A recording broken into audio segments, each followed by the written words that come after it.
En nombre de la Universidad Católica del Uruguay, tenemos muchísimo gusto en recibirlos hoy aquí en la Sala Francisco Bauzá.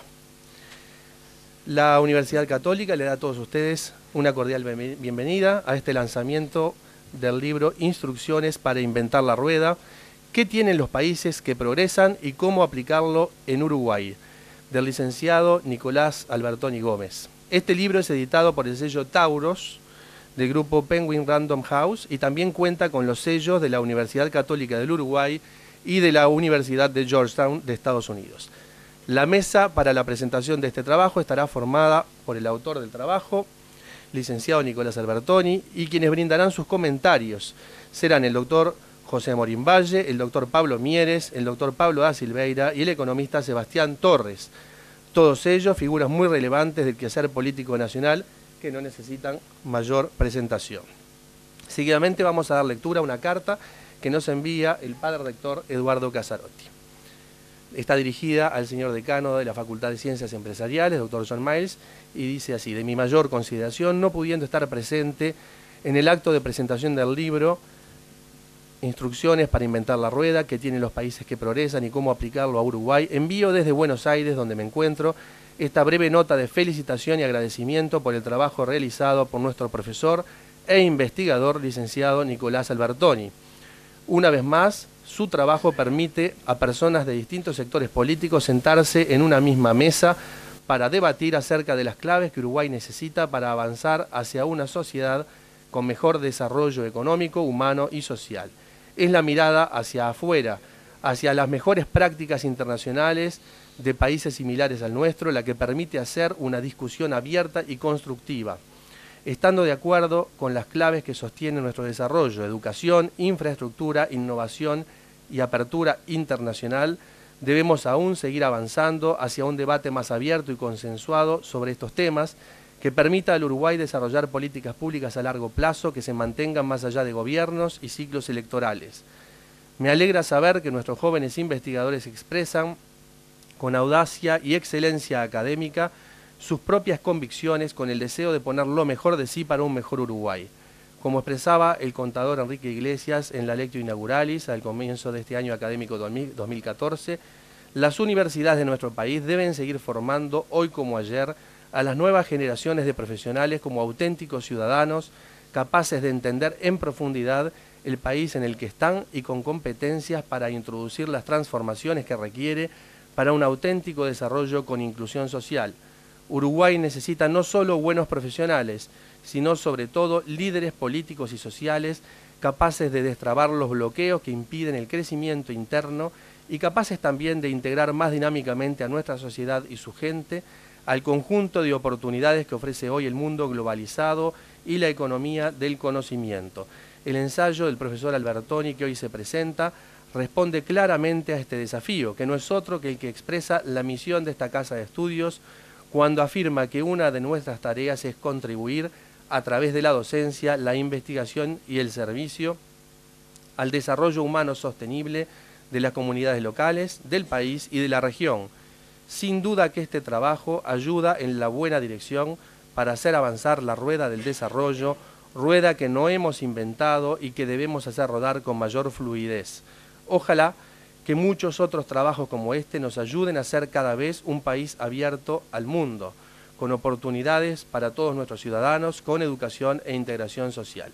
Por lo dicho, solo resta volver a agradecer y felicitar a Albertoni, al Departamento de Negocios Internacionales e Integración y a la Facultad por tan excelente trabajo, y al mismo tiempo desearle al autor el mayor de los éxitos en el nuevo camino que iniciará a partir del día de mañana, cuando parta rumbo a la Universidad de Georgetown en Estados Unidos a proseguir su formación en este excelente centro de estudios de primer nivel internacional en el tema que nos ocupa. Reciba mis mejores augurios, lo firma el padre Eduardo Casarotti de la Compañía de Jesús, rector de la Universidad Católica del Uruguay. Antes de comenzar con los comentarios, vamos a proyectar un video en el que se resumen algunas de las entrevistas realizadas durante estos 2 años de investigación para este trabajo en formato de book trailer. Este trabajo audiovisual fue realizado por los licenciados Florencia Reolón y Diego Sardi.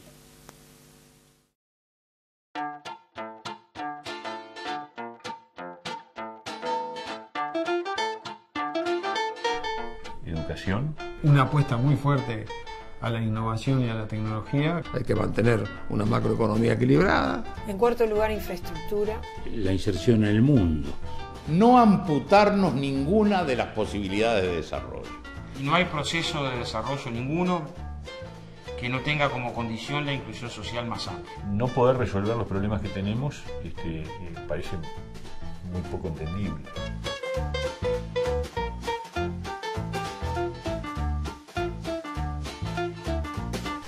Es como que si tú decís una idea, pero sos de ese sector, yo ya estoy en contra. Ni la analizo, porque tú sos ellos. En cambio, nosotros, digan lo que digan, los defiendo. Es un espíritu de patota. Y deberíamos tener, de alguna manera, la capacidad intelectual de aceptar que las distintas personas pueden tener buenas ideas y no importa del color de donde vengan. Lo que me llama la atención es que esas fuerzas políticas no se pongan de acuerdo en poner eso en marcha, más allá de la diferencia que puedan existir sobre ciertos aspectos del desarrollo y su orientación. Siempre va a haber diferencias, y bienvenidas son, y bienvenidas que sean, porque nunca la sociedad va a estar en un estado estable, perfecto, de nirvana. Porque a veces el discurso es fácil. El problema es explicar cómo lo vas a hacer. La razón por la cual las políticas de Estado no emergen y no se consolidan es porque falta liderazgo y capacidad de propuesta para trazar cuáles son sus rumbos. Hay que tratar de vencer algunos prejuicios que existen con respecto a tratar de incorporar ámbitos de diálogo social que puedan potenciar políticas más allá del corto plazo, ¿no? Acá es un país donde las minorías han sido exitosas en impedir que el país real avance. Despartidizarse, en un sentido, no despolitizarse. Todos hablamos de política y está muy bien, pero fanatismos no. En los últimos años se percibe, no solo acá, sino en el mundo, un cierto desapego del ciudadano. A la política a mí no me interesa, yo no tengo nada que ver. No tiene nada que ver.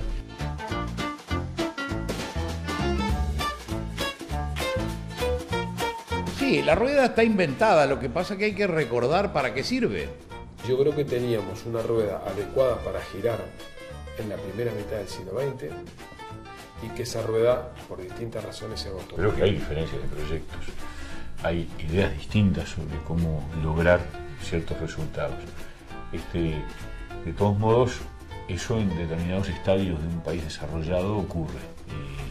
Se reducen los campos de las diferencias, ¿no? ¿Verdad? Y empieza a haber un dilema en términos de quién lo hace mejor y no tanto qué es lo que hay que hacer, ¿no?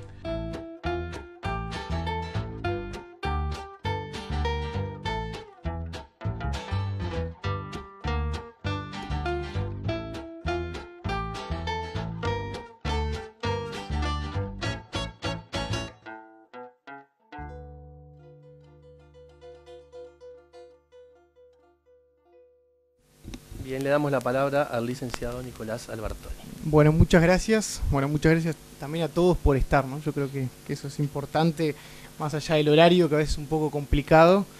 Pero bueno, de verdad muchas gracias porque creo que es por lo menos una primera demostración de interés.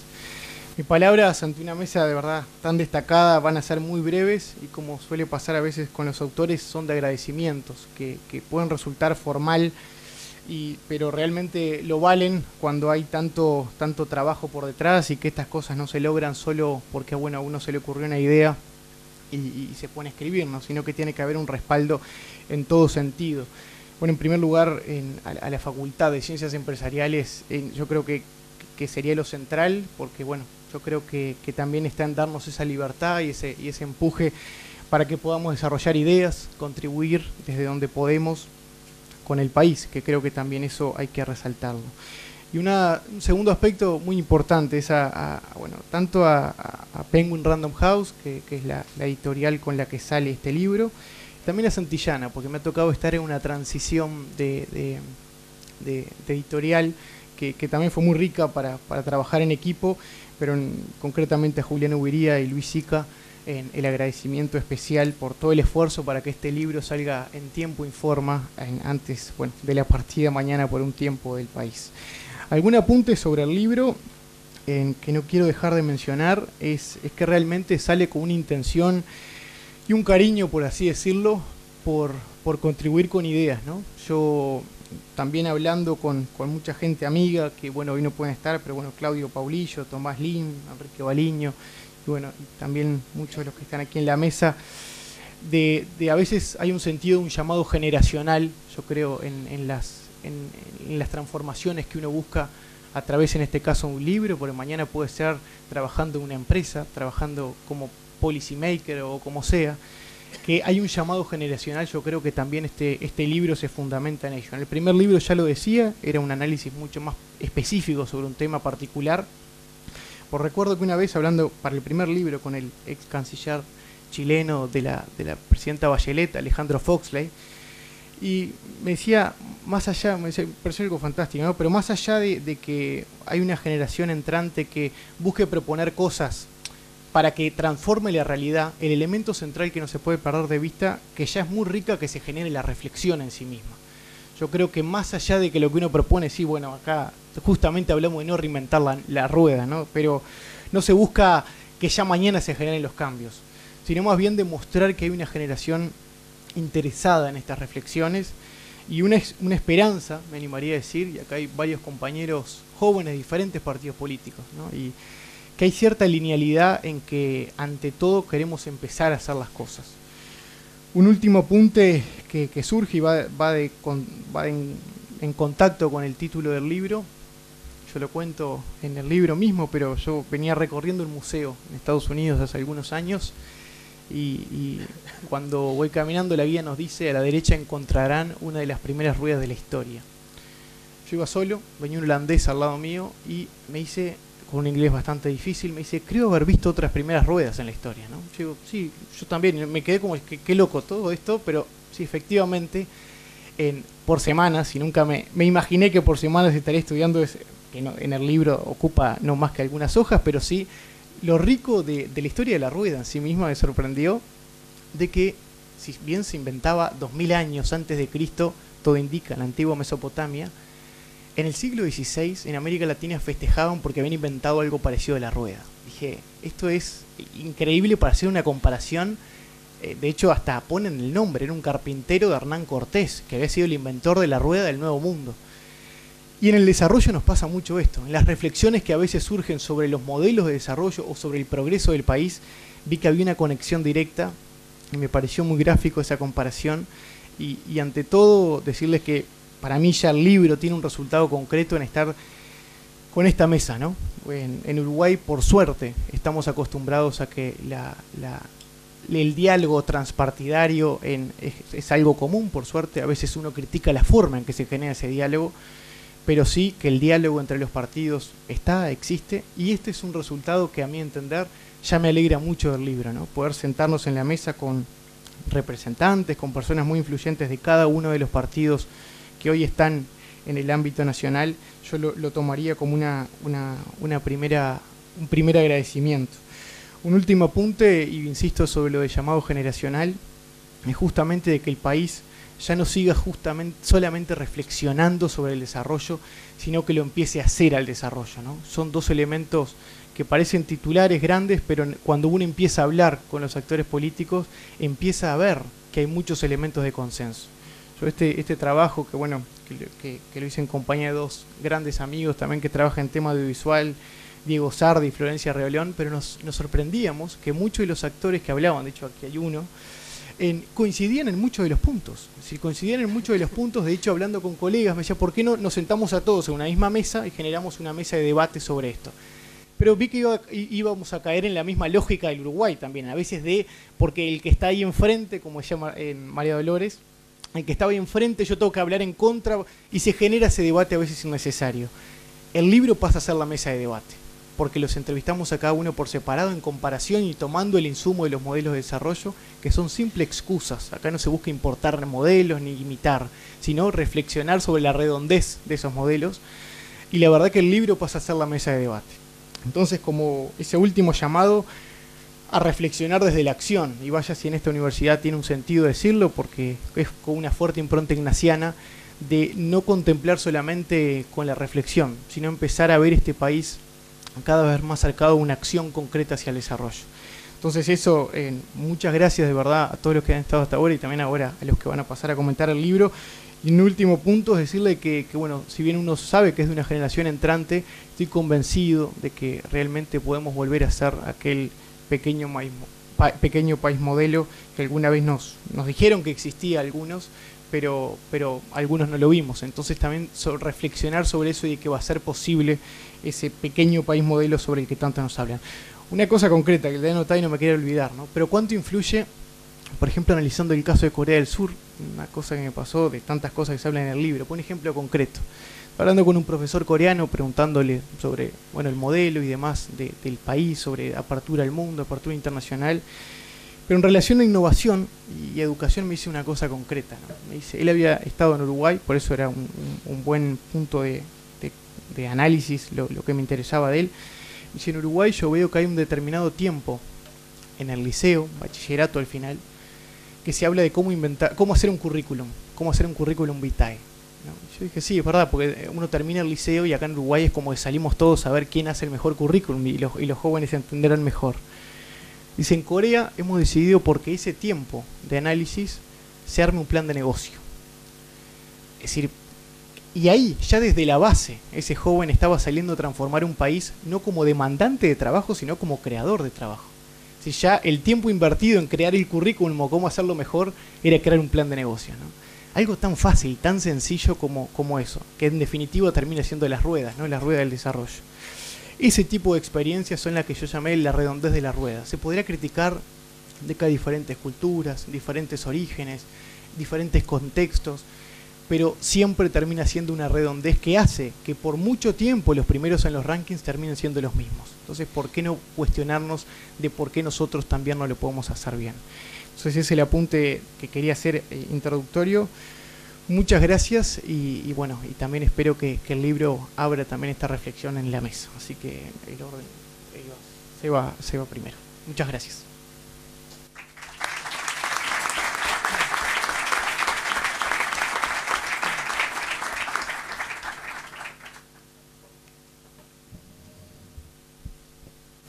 Buenas tardes a todos, Nicolás, compañeros de mesa, colegas de la universidad y de otros ámbitos. Es un gusto para mí estar hoy participando en esta casa de estudios, que es también mi casa, comentando un libro de un gran y destacado joven académico que afortunadamente tenemos en Uruguay. Tuve además la fortuna de tener a Nicolás como alumno en uno de mis cursos y me alegra ver que él continuó desarrollando ese recorrido, esas inquietudes y esas curiosidades que manifestaba ya en la clase, ahora desde el punto de vista de la redacción de libros, de investigación, y que mañana ya tiene un nuevo paso muy importante en su trayectoria personal, que esperemos que lo traiga en 4, 5, 6 años de regreso a nuestro país también, porque necesitamos, y eso es parte de la historia que Nicolás narra en su libro, de más jóvenes que salgan a estudiar y que vuelvan con la experiencia adquirida de vida y además académica a trabajar en nuestra tierra.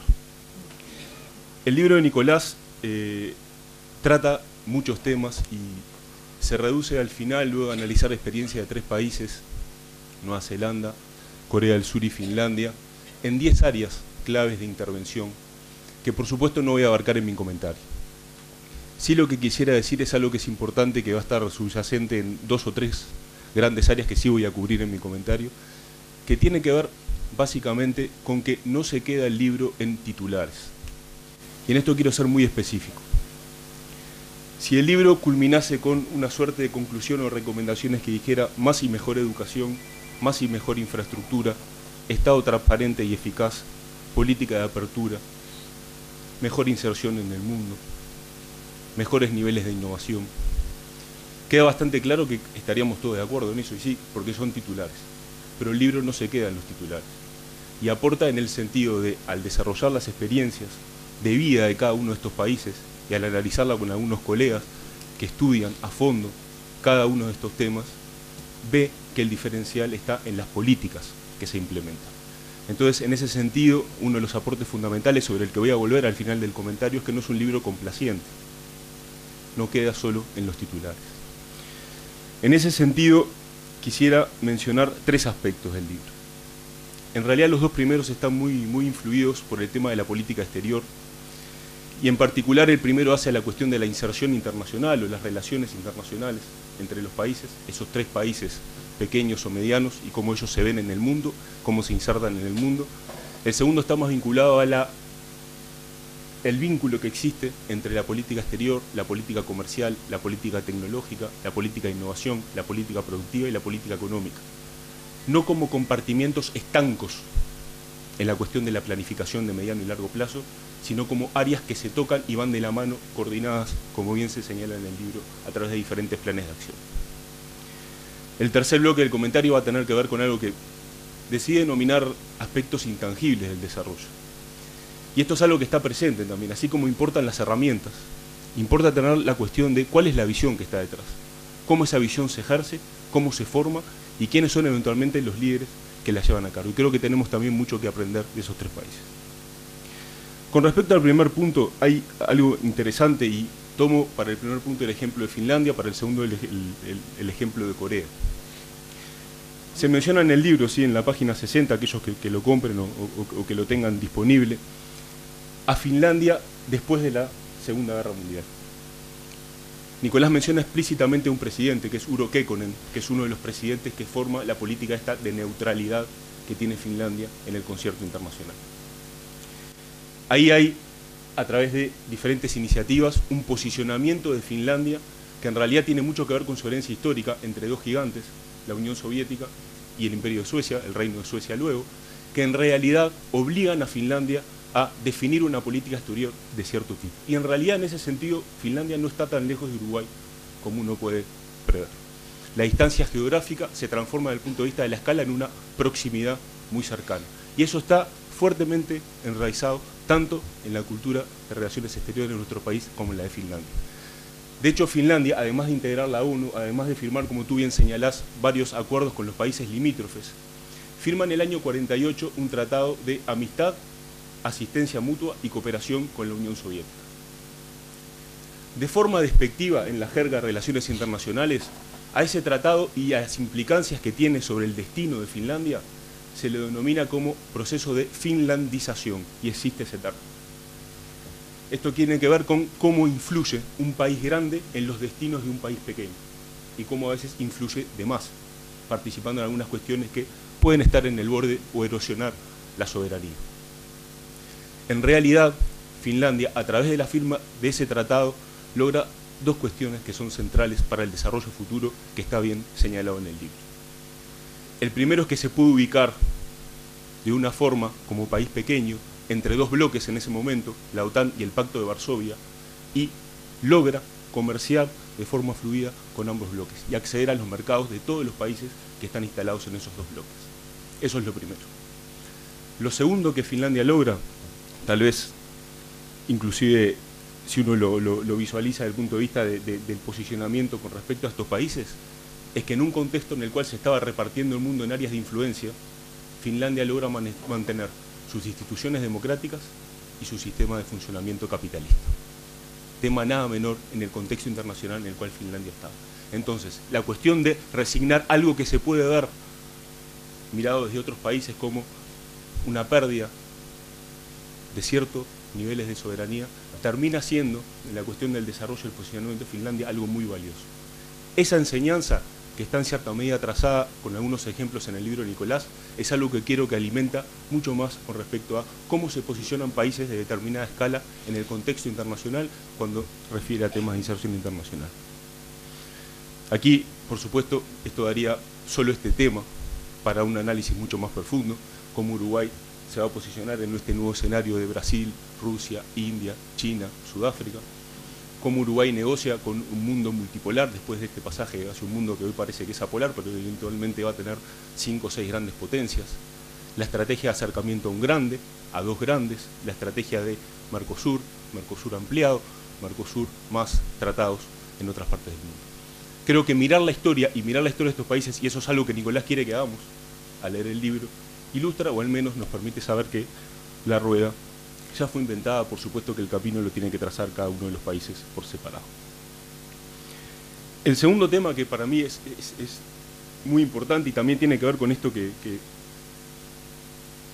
en realidad Nicolás señala en varios pasajes del libro, que es la cuestión que estos países comprendieron la globalización y se abrieron al mundo.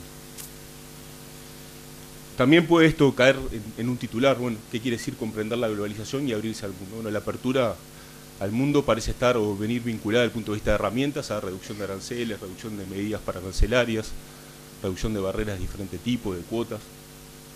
Pero en realidad, si observamos detenidamente el análisis de estos países, y en particular ahora me centraba en el caso de Corea, creo que una lección que se puede extraer del libro es que no necesariamente un mayor nivel de apertura es equivalente a una mayor liberalización, o que no siempre esos dos aspectos van de la mano. Tendemos a asociarlos, y es inevitable, ¿sí? Si un país liberaliza a nivel de todas estas herramientas, es un país que se integra por defecto al mundo. Ahora, ¿qué señala? Y tal vez Corea sea el ejemplo más paradigmático en este sentido, es que ha habido procesos. En el caso de Corea hay un proceso muy fuerte de coordinación de intervenciones y de inversiones público-privadas que se hace durante un periodo de 20, 30 años, que es el que da lugar a posteriori a una propuesta de Finlandia de regulación o de mayor apertura. Estos conceptos que nosotros vemos entonces a veces como conceptos que son opuestos, en realidad en la experiencia de estos países son mucho más cercanos y en el sentido de que son secuenciales, ¿sí? Primero existe un fortalecimiento de la base productiva a nivel de bienes y servicios, a nivel de la innovación que se da en la producción, y luego se pasa un pasaje en el cual la economía se inserta de mejor forma en el mundo. Entiendo, y desde esa perspectiva, que aquí hay una comprensión, lo que tú señalás como una comprensión de lo que significa la globalización en el aspecto productivo, de que el mundo quiebra el paradigma taylorista-fordista, estas fábricas integradas verticalmente, que procesaban todo en una misma unidad física, desde la materia prima hasta la venta al consumo final, en compartimentos separados. Y que en el lugar donde esté la materia prima, la empresa instalará el procesamiento de esa materia prima. En el lugar donde estén los mejores ingenieros calificados, la empresa global buscará generar su investigación y desarrollo. En el lugar donde estén los mercados finales para la venta del producto, las empresas instalarán eventualmente sus centros logísticos y de comercialización. La comprensión del fenómeno de la globalización desde el punto de vista de la fragmentación de los procesos productivos hace a que estos países, en las apuestas que se señalan, Finlandia, Corea del Sur, apuesten a cuál es el próximo nicho de la cadena global de valor que se va a instalar en territorio nacional. Y eso no solo define la inversión pública, define también la inversión público-privada y define de forma clave y crucial la negociación con la inversión extranjera directa. Se busca ir avanzando en etapas que generan mayores encadenamientos, mayores externalidades en la economía, porque se entiende, esto es lo que entiendo del libro y lo que Nicolás plantea, que la economía de escala en el mundo globalizado es cada vez más fuerte. Se pasa de una competencia que cada vez es más centrada en costos fijos y cada vez menos centrada en costos variables, y en gran medida el impacto que tienen las tecnologías de la información y la comunicación en esa fragmentación de los procesos productivos.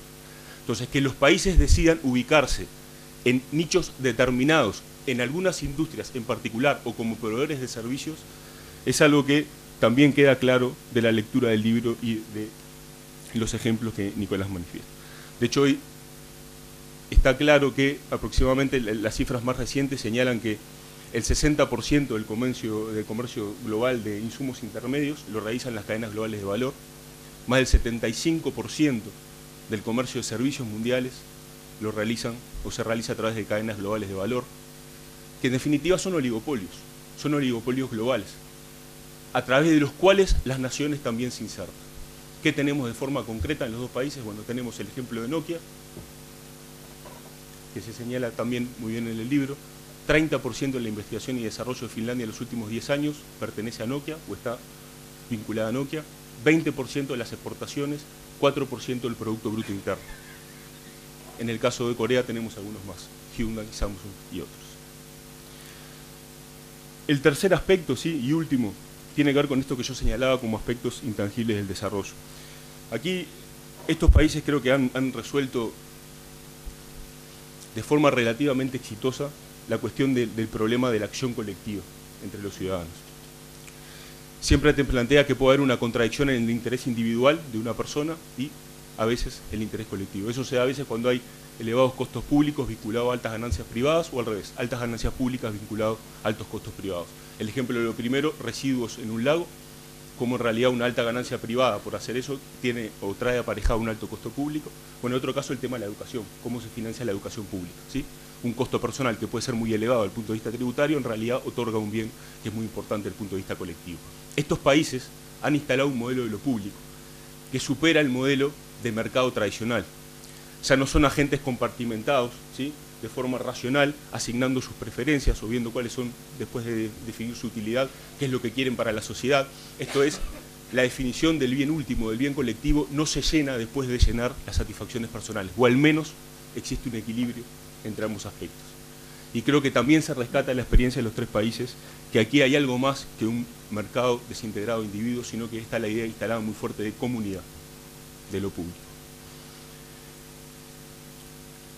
También lo público, y para ir cerrando esta parte del comentario, tiene que ver mucho con la visión, ¿sí? Cómo se instala una visión de desarrollo, cómo se instala la visión del sí se puede, que Nicolás aludía al cierre de su presentación.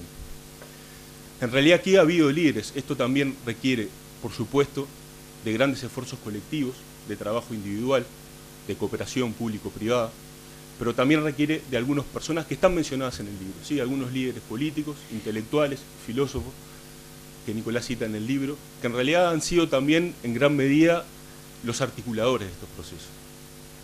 Yendo no muy lejos y viniendo más cerca en el caso de Brasil, se decía algunos grandes sociólogos brasileños y economistas, estaba entre ellos, recuerdo, Caio Prado Jr., Sergio Buarque, Gilberto Freire, uno podría colar ahí como economista de pronto a Celso Furtado, que eran los grandes demiurgos de Brasil. Estaban instalados en la cuestión de que se decía, de algunos de ellos, que lo que dijeran era lo que eventualmente en Brasil iba a ocurrir. Porque lo que alimentaban sobre todo era la visión de que Brasil sí podía eventualmente ser un país desarrollado. Bueno, llevándolo a esos países, Nicolás señala en el libro que hay varias de esas personas que han podido cumplir ese rol de alimento, digamos, de cuestiones más intangibles para la sociedad, o sea, más allá de las herramientas específicas de política. En conclusión, uno de los aspectos centrales para nuestros países es poder evitar ese desarrollo que ha sido truncado en los últimos años a través de la repetición de los ciclos, muy vinculado a la globalización financiera y también a los shocks de términos de intercambio, cómo lograr que ese sendero de desarrollo se vuelva sustentable. Hay muchas lecciones para aprender del libro de Nicolás. Siempre se asociaba a nuestros países con las economías de los ciclos, en el caso de Brasil, ciclo del café, del cacao, ciclo de diferentes productos. En el caso de Uruguay uno podría pensar, bueno, el ciclo de la carne, el ciclo de la soja, de la celulosa, eventualmente de la minería. Cómo los países fortalecen y forjan instituciones y una estructura productiva sólida que les permitan ir más allá de esa ciclicidad que está inherente a la condición del subdesarrollo. Tengamos presente que el desafío no es sencillo, por algo es importante que se continúe con este tipo de trabajos y análisis. Entre el año 1950 y el 2008, únicamente 2 países de ingresos bajos, en el año 1950, son hoy países desarrollados. 2 de 200 países. 15 países que tenían en el año 1950 ingresos medios, han logrado de 200 llegar a niveles altos de desarrollo. Por eso la cuestión de la profundización a través de las herramientas que están muy bien plasmadas en el trabajo de investigación. Creo que en definitiva el libro autoriza y legitima el optimismo que podemos tener como uruguayos en que se puede forjar un proceso de desarrollo, que no es un camino fácil, pero que se puede lograr. Habla muy bien acerca de las posibilidades de desarrollo que tiene Uruguay en esa agenda de 10 puntos que Nicolás plantea. Y conocemos que bueno, los cambios políticos, si quieren ser catapultas de nuevos rumbos desde el punto de vista del desarrollo, necesitan de más interpelación, de más estudios de largo plazo, de más estudios de prospectiva, todo lo que estos países han sabido hacer y han sabido hacer muy bien. En definitiva es más acción política vinculada a analizar el futuro de todos y menos análisis de coyuntura y de corto plazo. Gracias, Nicolás, por tu libro.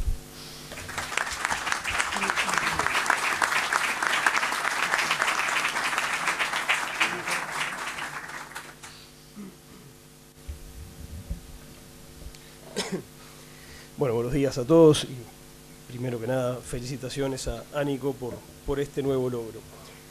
Voy a tratar de ser muy breve y quisiera limitarme a hacer 4 comentarios que la lectura de este libro me han generado. El primero, y que puede sonar raro, pero yo creo que es importante, es uno de los valores de este libro es que Nicolás se hace la pregunta correcta.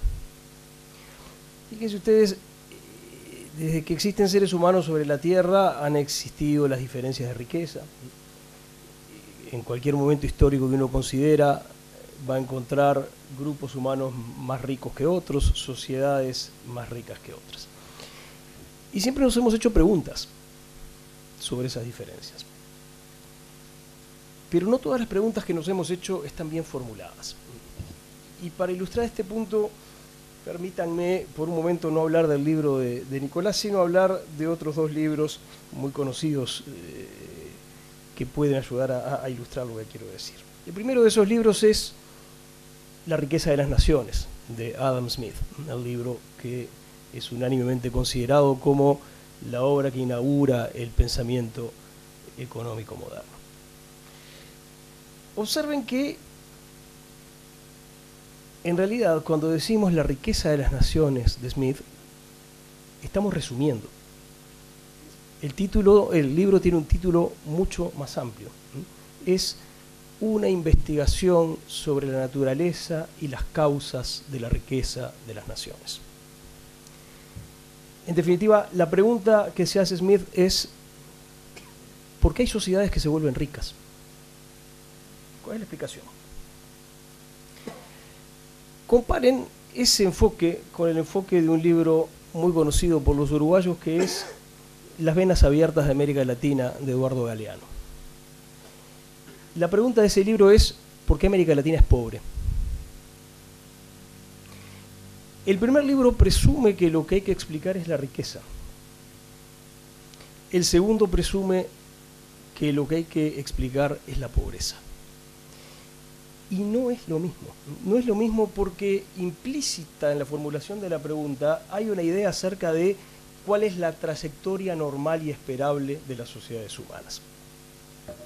Si yo me pregunto por qué hay sociedades que son ricas, entonces asumo que la trayectoria esperable de las sociedades humanas no es que sean ricas. Más bien lo esperable es que los seres humanos vivan en medio de las necesidades, de la debilidad de su sistema de reglas, de la escasez, y algunas van a conseguir escapar a ese destino. En cambio, si yo lo que trato de explicar es por qué algunas sociedades son pobres, entonces lo que presumo es que la trayectoria normal y esperable de las sociedades humanas es que avancen plácidamente hacia la abundancia. Y entonces lo que hay que explicar es por qué ese plácido avance no se produce. Bueno, cualquier examen objetivo y desapasionado de la historia revela que el estado normal de las sociedades humanas es la privación, la escasez y la pobreza. Si pudiéramos en una balanza poner a todos los seres humanos que han vivido en esas condiciones y en otra balanza a lo largo de los siglos y en otra balanza los que vivieron en la abundancia, bueno, claramente los platillos serían así. Y es así aún si lo hacemos en el mundo de hoy, solo teniendo en cuenta a la gente que vive hoy encima del planeta Tierra. Si a eso le agregamos tener sistemas de reglas estables, protección eficaz de las libertades, entonces la distancia es muchísimo mayor. No hay nada en el orden natural que nos empuje hacia la abundancia, hacia el bienestar y hacia la libertad. Eso es una construcción humana. Por eso lo que hay que explicar son los éxitos, no los fracasos, como en todo en la vida. Lo que hay que explicar no es por qué ayer Argentina perdió la Copa, sino por qué Alemania la ganó. Lo que hay que explicar siempre es el éxito. El fracaso es trivial, se explica solo. Entre otras cosas porque hay 1000 maneras posibles de fracasar. Observen ustedes, entre otras cosas, que detrás del enfoque aparentemente crítico y severo de un Eduardo Galeano hay un inmenso e ingenuo optimismo. La riqueza y la abundancia nos esperan a la vuelta de la esquina. Claro, hay los malos, el imperialismo, el colonialismo, la globalización, lo que sea que nos impiden llegar, pero si conseguimos neutralizarlos, derivamos hacia eso. Bueno, la mala noticia es que no es así. El éxito, el bienestar, la estabilidad de las reglas, el respeto de los derechos y libertades es una construcción permanente. Es el resultado de un esfuerzo permanente. Y por eso tenemos que aprender de los que consiguen recorrer ese camino. Porque si no nos va a pasar lo que nos pasa, es un equivalente un poco de la segunda ley de la entropía, ¿no? Si no hacemos nada, bueno, vamos a terminar en la pobreza, en la desorganización y en la pérdida de libertades. Yo creo que Adam Smith tenía razón y Eduardo Galeano está equivocado. lo que hay que explicar es por qué hay sociedades, ¿no?, que consiguen los niveles de bienestar, los niveles de respeto de las libertades, la estabilidad de las reglas que solo algunas sociedades humanas consiguen. Y esa es la pregunta que se hace a Nicolás. Y entonces creo que en primer lugar el enfoque es el correcto. Si realmente queremos superar las insuficiencias, las privaciones, las escaseces que nos afectan, tenemos que hacernos esa pregunta.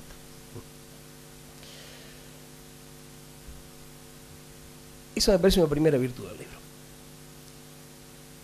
Una segunda virtud del libro es que Nicolás hace un argumento muy fuerte para mostrar que el tamaño no es un obstáculo para recorrer ese camino.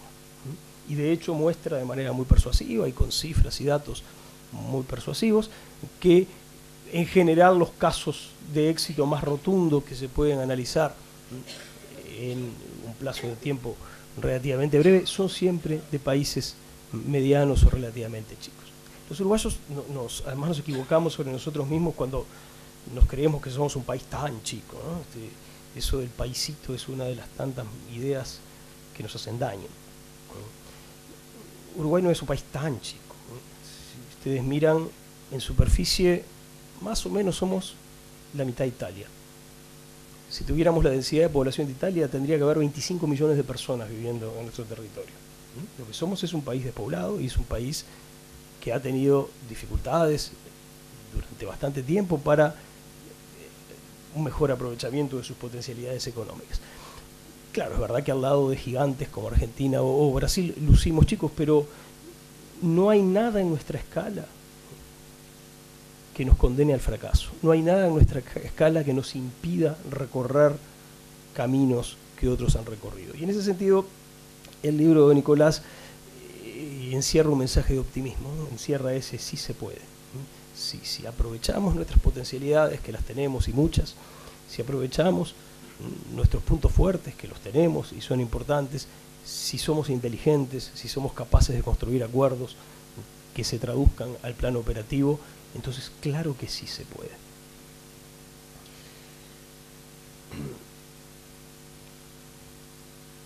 Un tercer punto en el que Nicolás insiste mucho y creo que tiene una inmensa razón es la importancia de las reglas de juego. La importancia, en primer lugar, en que esas reglas sean claras, sean conocidas y sean estables. Pero además, en segundo lugar, la importancia de que esas reglas pongan los incentivos en la dirección correcta, en lugar de ponerlos en las direcciones incorrectas.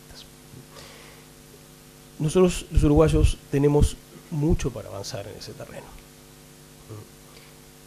Tenemos una situación muy desigual. En algunos terrenos, como el político, tenemos muy buenas reglas y muy estables. Y reglas que merecen con razón el reconocimiento de quienes nos miran y nos estudian y nos analizan. Pero en muchos otros terrenos, o bien tenemos reglas muy inestables, o bien tenemos malas reglas, o bien hacemos algo peor, que es recorrer la mitad del camino y aplicar por la mitad reglas que serían buenas, pero nos las arreglamos bastante bien para neutralizarlas. Les pongo solo un ejemplo de un tema que personalmente me interesa mucho, que es el de la educación. En los últimos años, finalmente, dimos el paso de crear un instituto de evaluación educativa que genere información propia acerca de cuáles son los resultados de nuestra enseñanza. Y eso está muy bien. Y eso forma parte de un buen sistema de reglas aplicadas a la educación. Pero al mismo tiempo que hicimos eso, le dimos en el directorio de ese Instituto de Evaluación Educativa un peso descomunal a ANEP. Con lo cual rompimos un principio básico de esta clase de reglas, que es que el evaluador y el evaluado no pueden ser el mismo. No puede ser que quien brinda el servicio sea quien tenga el control del órgano encargado de evaluar los resultados de ese servicio. Entonces, desde un punto de vista superficial, hicimos lo que hay que hacer, pero nos las arreglamos para hacerlo de tal manera que los resultados no son los que podríamos tener si hubiéramos recorrido hasta el final ese camino de elegir las buenas reglas. Y esto me conduce al último punto, que es un punto que aparece tangencialmente en el libro de Nicolás, y tal vez esto sea una invitación a explorarlo más, y es que en materia de reglas importa el qué, pero importa muchísimo el cómo. Cuando uno mira algunos de los casos que analiza Nicolás, se encuentra con datos sorprendentes, algunos conocidos, pero no por eso menos sorprendentes. Por ejemplo, Finlandia, uno de los países con más éxito en materia educativa en el mundo, tiene una carga de horas de clase bastante baja. La educación obligatoria empieza a los 7 años. Y después la cantidad de horas de clase que tiene un chico finlandés por semana es mucho más baja que la que tiene un español, un griego o lo que ustedes quieran. Sin embargo, cuando llegan las pruebas PISA, a los que les va bien es a los finlandeses, no a los alumnos de aquellos países que tienen de pronto un 10, un 20% más de horas de clase acumuladas cuando los chicos llegan a los 15 años. De modo que, y se vincula con el punto anterior, cuidado con creer que a veces alcanza con hacer externamente lo que hicieron otros para esperar los buenos resultados. Hay una cosa muy importante que es, en políticas públicas, que es el micromanagement, el estar permanentemente encima de las cosas, del funcionamiento cotidiano de las instituciones, de la manera específica en la que se aplican las reglas, del modo en que se evalúan impactos y se corrige la marcha de lo que se va decidiendo para tratar de neutralizar derivas no queridas. Y tal vez allí donde en este momento nosotros tengamos nuestra mayor debilidad. En muchas áreas, una inspección superficial sugeriría que tenemos, bueno, una institucionalidad que sí, que hay que corregir, que sobre todo hay que defender, porque además a veces hacemos cosas como darnos las instituciones adecuadas, ejemplo típico, las unidades reguladoras, y luego debilitarlas, hacemos esas cosas. Pero eso es una parte del asunto. La otra parte del asunto es la pelea cotidiana para que las reglas que nos hemos dado, los esquemas de funcionamiento que nos hemos dado, efectivamente produzcan la clase de resultados que esperamos. Y eso se pelea en el terreno de la gestión, de la calidad de la gestión. Y yo diría, el gran desafío que tenemos, si queremos superar los problemas que hoy enfrentamos, los que podemos enfrentar mañana, es una combinación de darnos mejores reglas con una mejora sustancial de la calidad de la gestión pública. Gracias.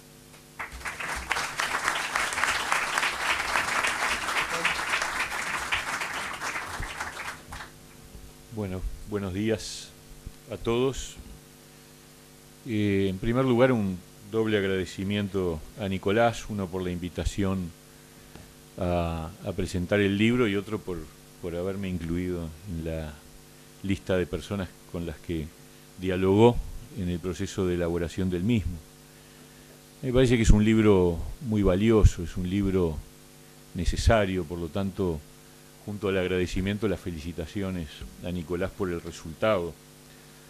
Yo creo que además pone arriba de la mesa una pregunta crucial que además tiene un valor de oportunidad particularmente importante, que es la cuestión sobre qué es lo que se necesita para que este país, yo creo que el punto del acento en este país es bien importante, se convierta en un país desarrollado. Porque nosotros hemos tenido una década de crecimiento económico excepcional, espectacular. Yo diría que en términos comparados con otras épocas de nuestra historia, hay algunos economistas que lo han medido, dicen que no tiene parangón, ni siquiera comparado con épocas en donde el Uruguay tuvo particular relieve en su crecimiento. Estoy hablando del último cuarto del siglo XIX, los comienzos del siglo XX. Parecería que si uno hace una comparación histórica, este es el momento de mayor crecimiento. Sin embargo, ese crecimiento no significa desarrollo, significa es un requisito necesario, mas no suficiente. Y por lo tanto estamos en un momento crucial porque el país crece, quizás ya no con el mismo vigor, con el mismo ritmo, quizás enfrentando desafíos más complejos, sin duda, pero al mismo tiempo tiene por delante el desafío de transformar el crecimiento en desarrollo. Entonces, preguntarse hoy qué es lo que hay que hacer para lograr ese objetivo, me parece una pregunta muy oportuna, muy crucial. Me parece muy interesante esa especie de benchmarking que utiliza Nicolás al analizar estos tres casos, el caso de Nueva Zelanda, el caso de Finlandia y el caso de Corea del Sur, tomando de alguna manera prestado de cierta metodología de análisis empresarial y analizar, yo diría, bueno, yo no soy para nada especialista en ninguno de esos tres países, pero me resultó muy interesante y muy ilustrativo conocer la síntesis que Nicolás realiza de cada uno de esos tres países, buscando, como decía él mismo, no porque haya que copiar, sino porque hay que entender qué ha pasado en otros países para decidir bien, para encontrar de pronto, para no inventar la rueda gratuitamente, pero tampoco para trasladar cosas que de pronto tienen diferencias muy significativas. Y me parece que ese equilibrio entre la necesidad de entender lo que ha pasado en otros lados y la búsqueda del camino propio está bien logrado. Pero además yo creo que el libro pone el énfasis en un asunto que está hoy en pleno debate en los organismos internacionales y en la academia económica. Conversando el otro día con Marcel Vaillant, que es uno de nuestros asesores principales en el área de economía internacional, Marcel decía, acá estamos con el riesgo de el encierro en uno de los grandes dilemas, que es que los países de renta media o media alta están entre dar el salto o quedarse atrapados definitivamente en una circunstancia de imposibilidad. Y bueno, y Uruguay es uno de ellos. Estamos justo en ese momento crucial, por lo cual las decisiones que se tomen en los próximos tiempos van a ser definitorias.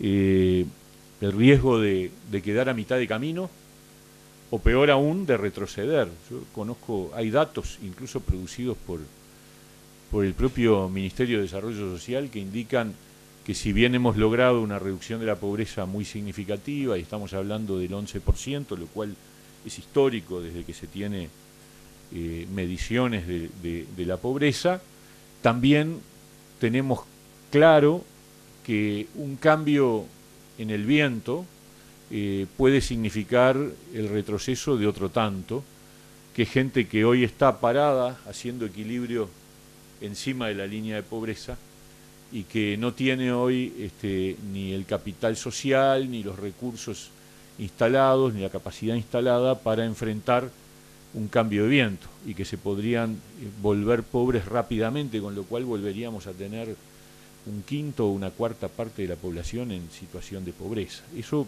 muestra hasta qué punto nuestra situación es de vulnerabilidad y que los logros alcanzados requieren de un salto cualitativo, no solo cuantitativo, sino cualitativo fundamental para lograr un estadio de desarrollo.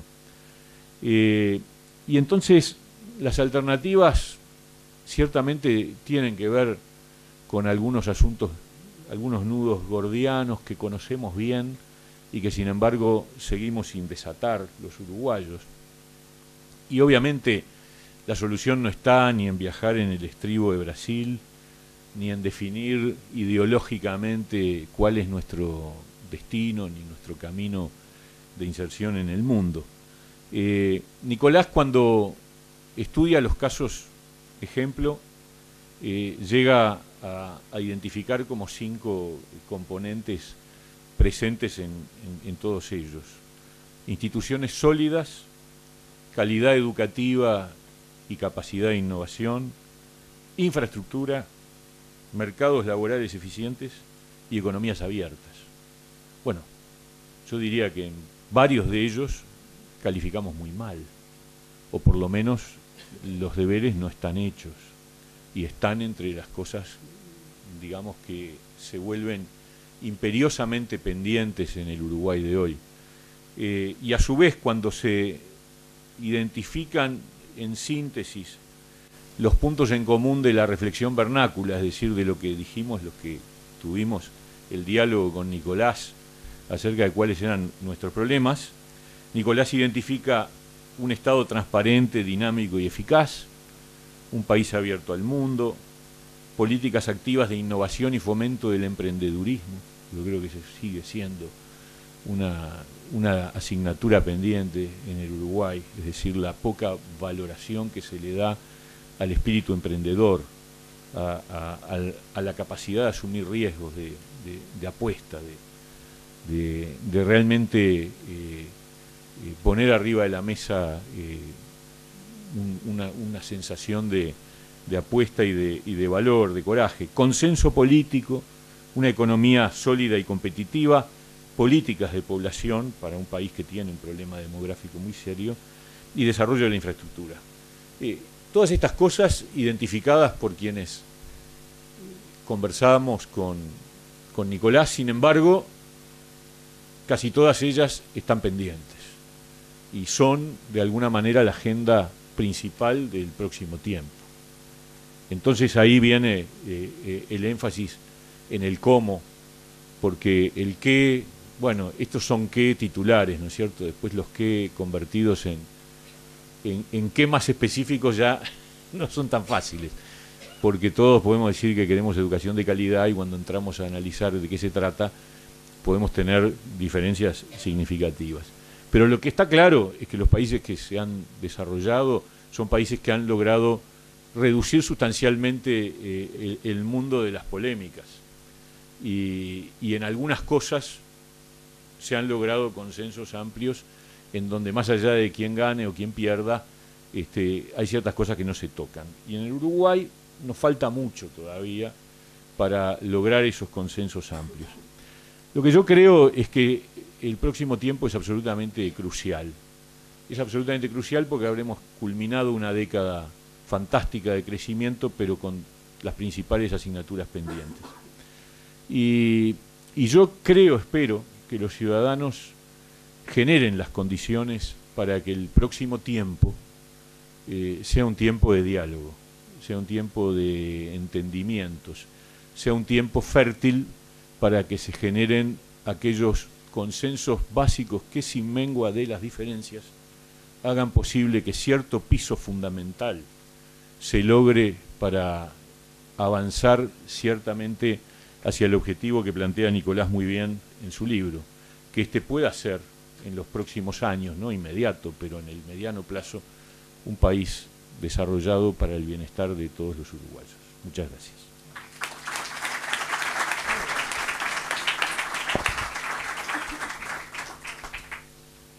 Me toca. Bueno, gracias por la invitación, Nicolás. Con Nicolás nos conocemos por suerte hace mucho tiempo. Lo hemos leído bastante, lo hemos escuchado mucho.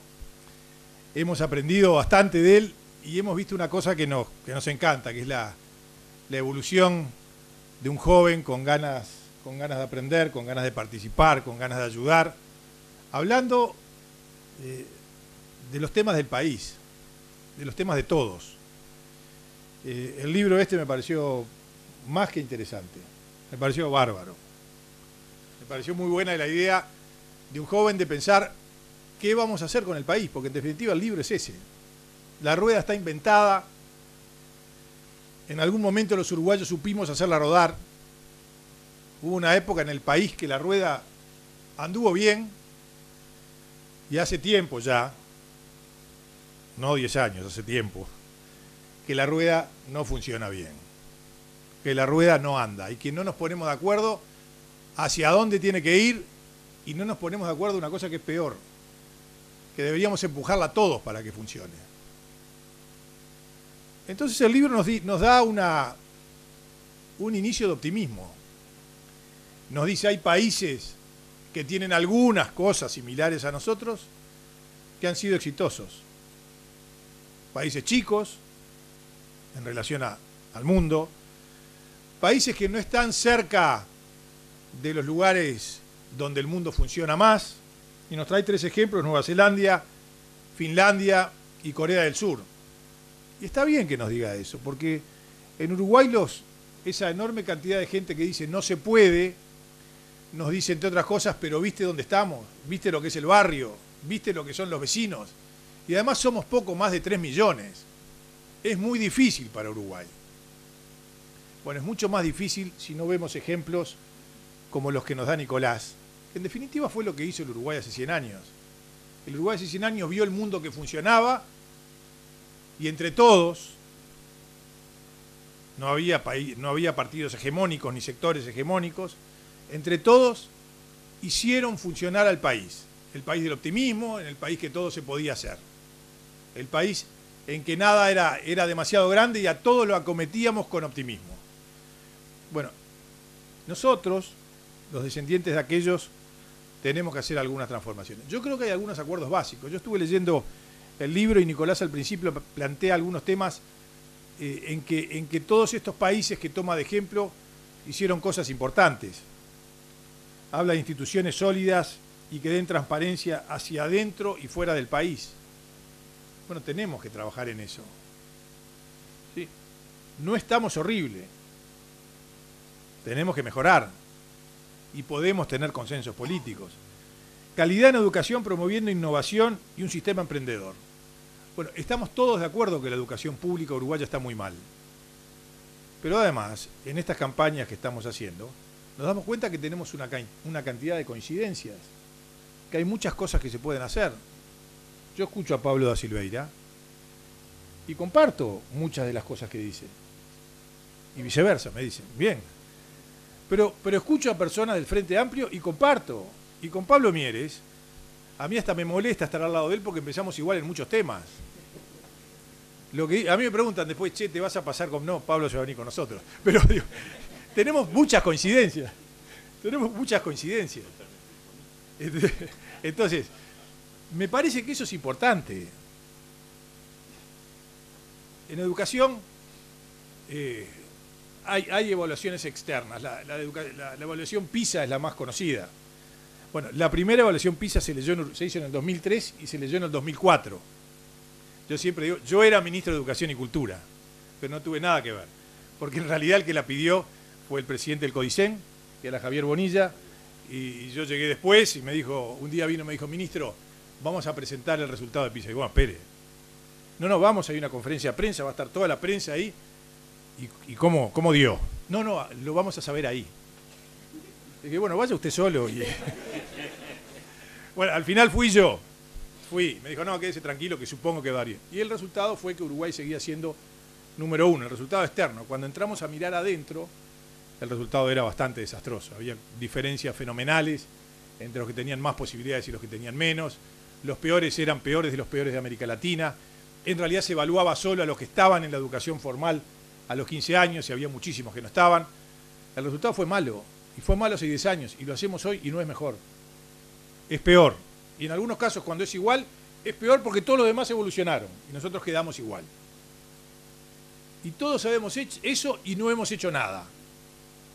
Tuvimos reuniones en las que estuvo Pablo Mieres con el presidente Mujica un verano para hacer algunas transformaciones. Hicimos cosas absolutamente menores, y algunas no se pudieron implementar.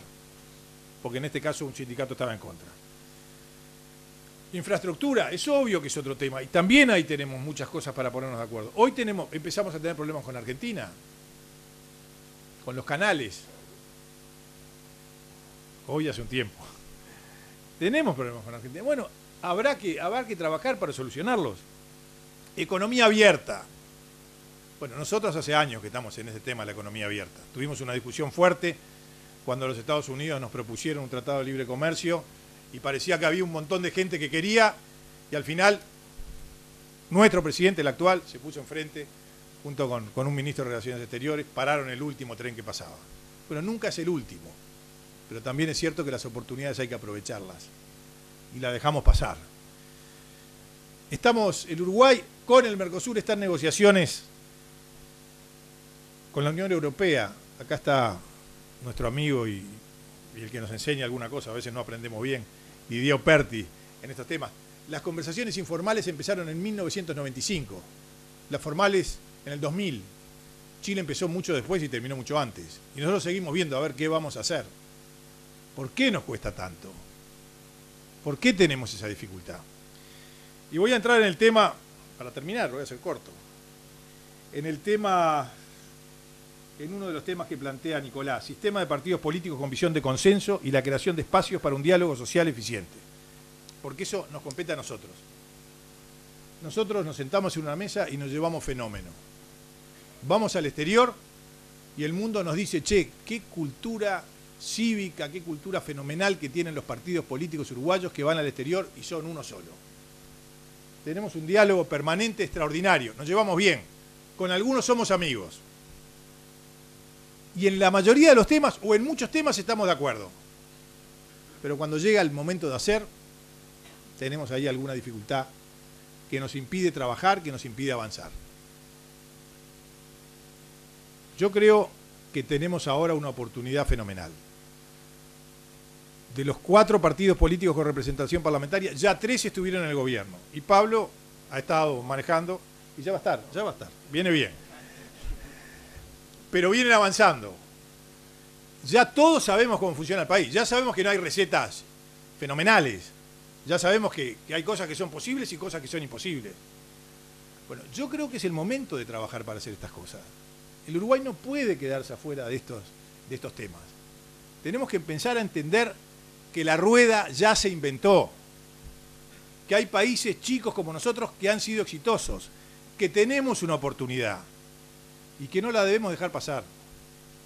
Me parece que eso es irresponsabilidad nuestra, eso es responsabilidad del sistema político.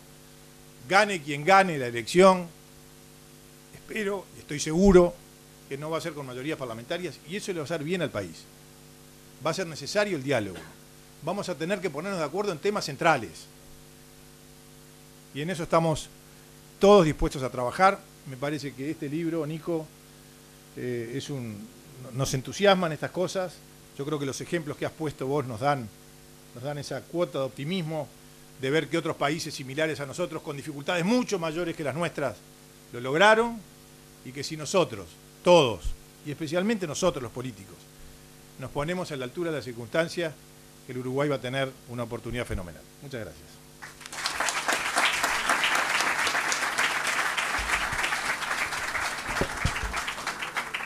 Damos las gracias a nuestros comentaristas, muchas gracias también a Nicolás Albertoni, el autor, y a todos ustedes por su presencia. Los invitamos a compartir un brindis. Muy buenas tardes.